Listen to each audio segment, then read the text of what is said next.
Welcome back. The next story is about a new fiction book by a Montana author about Bigfoot. The author recently paid a visit to the Columbia Ridge Elementary School in Ephrata. Reporter Jeff Chu has the story. A Bigfoot story and its author recently took center stage at Ephrata's Columbia Ridge Elementary School. About 200 third and fourth grade students listened to author Russell Accord, who came to the school from his home in Montana to talk about his new fiction book, Footprints of a Legend.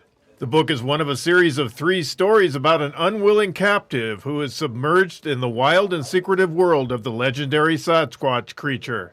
The story, which reveals mysteries of Bigfoot's world, is set in the Bitterroot Mountains of Montana. Accord shared his thoughts on Bigfoot's existence. I believe in the possibility. I have not seen anything that just tells me. I believe that there's a lot out there that we've never seen. But the big scare is if they ever do catch one, I'm going to have to reevaluate my book because I've described him the way I want him. Accord hopes his book makes it beyond the printed page. In my opinion, I think this would make a great movie. Accord's old school friend and longtime Ephrata resident Bert Jensen invited Accord to the school. Jensen's wife Darcy, a Columbia Ridge teacher, made the arrangements for the assembly.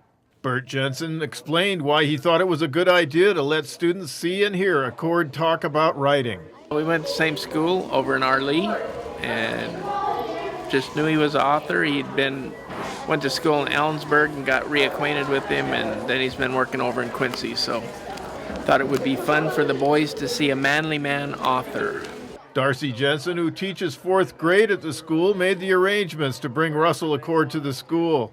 We were having a discussion in my classroom, and I had several boys that were really interested in Bigfoot and Sasquatch, and so I happened to go home and mention it to my husband, and he said, well, let's get a hold of Russ. She said part of the idea was to entice students, especially boys, to write and read more. We see a lot of women authors, but we don't see a whole lot of men authors. And a lot of times our boys just aren't as interested in writing.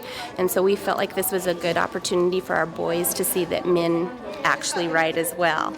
Accord said before he set out to write fiction, he sought out to find all the information he could on Bigfoot. I did a lot of research on it because I had an interest in it. Everything that I ever heard about Bigfoot was consistent. Number one, hairy, smelly, big feet, bad manners, elusive. And I've never seen I've never seen a footprint or anything on my own.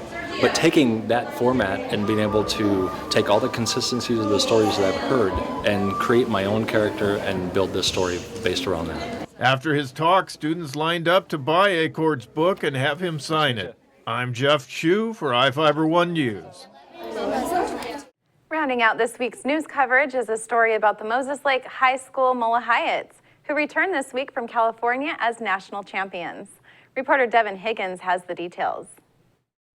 The Moses Lake High School Molohites are now national champions. The school's dance and drill team captured first place in the large dance and pom category and brought home 2 second-place trophies in the large and small military division at the 2015 USA Dance Nationals in Anaheim, California. Molohites coach Lori Baker said she's very proud of the team's performance, and even though they fell a little short of their goals, every member gave it their best effort. Moses Lake is among 4 Grand County schools, including Ephrata, Quincy, and Royal, heading to the Yakima Sun Dome to compete in the WYAA Dance and Drill State Championships this weekend. Baker said the team is using their experience in Anaheim as motivation to bring home a state title. They spent the week fine-tuning their routines and resting up for what she believes will be both an emotional and successful end to the season. The Molohites are hosting a special preview of their performances tonight at 7 p.m. in the Moses Lake High School Gymnasium. In Moses Lake, Devin Higgins for iFIBER 1 News.